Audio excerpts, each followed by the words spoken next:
Somewhere in the frigid Canadian wilderness, in a tightly secured, fenced-off section of icy forest, SCP Foundation Task Force Alpha Beta Omega were locked in a life-or-death situation on the shores of a gruesome pond full of human blood. The staff were used to creatures from other worlds sometimes climbing out of the pond, but they had never seen an incursion of this scale. Creatures of all shapes and sizes were coming out of the ghoulish red goo, and the Foundation's weapons were useless. A floating orb made of black metal instantly killed 3 mobile task force members with a radiation blast, while another 2 were picked up and carried off by a creature that resembled a gigantic bat. The other team members were helpless to save him, as they were too busy trying to fight off an enormous bear-like creature that shot poison spines out of its back. Others still were dragged down into the blood pond by a massive pair of crab claws.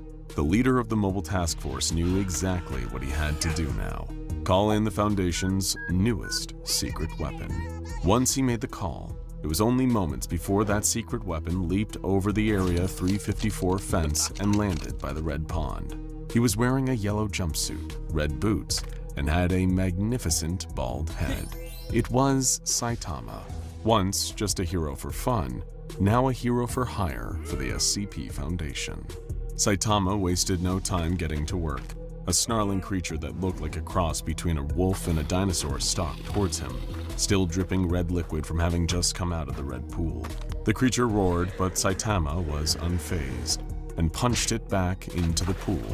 Next, he turned to the killer orb, which fired a beam at him.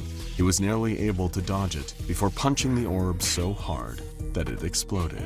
Then he punched the bear creature before it could fire any more poison spikes.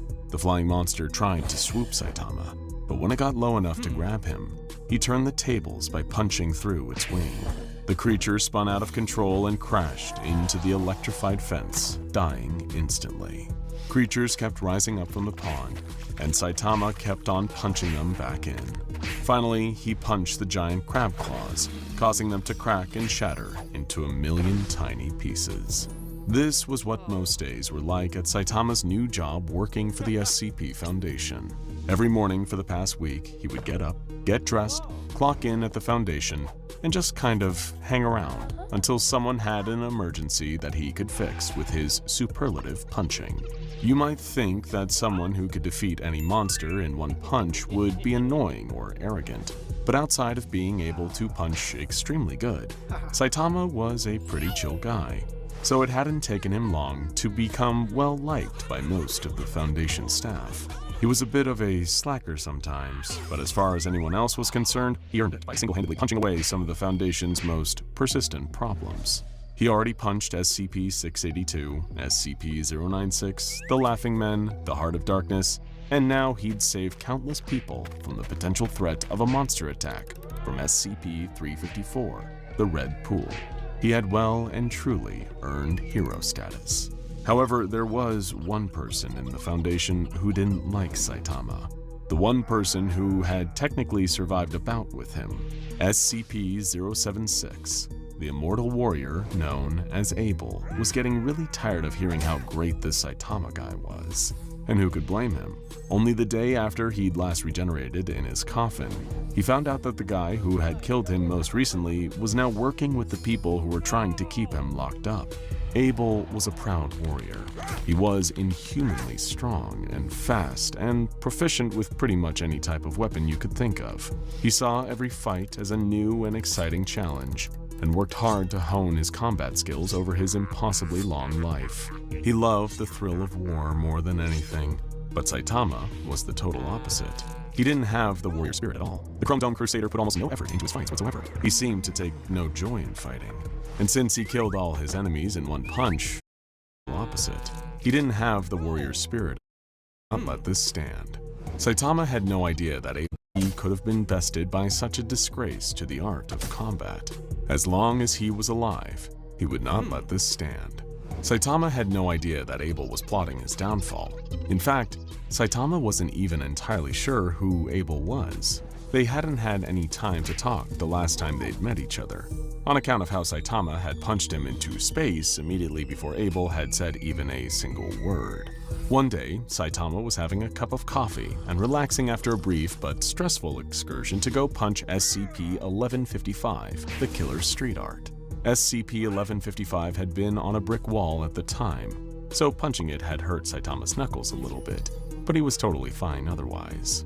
Suddenly, as he was drinking his coffee and thinking about what video game he'd want to play when he went home later, he heard the alarm go off. It was the situation that all SCP Foundation members dreaded, a containment breach. Personnel were running to emergency battle stations. The windows were instantly sealed with metal barriers, and an automated voice blared in every room telling all personnel to remain calm. "That seems kinda weird," said Saitama. "Well, guess I probably need to do something." Little did he know, the alarm had gone off because Abel had broken free of his cell, and now Abel was coming straight for him. Before Saitama could leave the room, Abel kicked the door down and drew his dual obsidian daggers, pointing them both.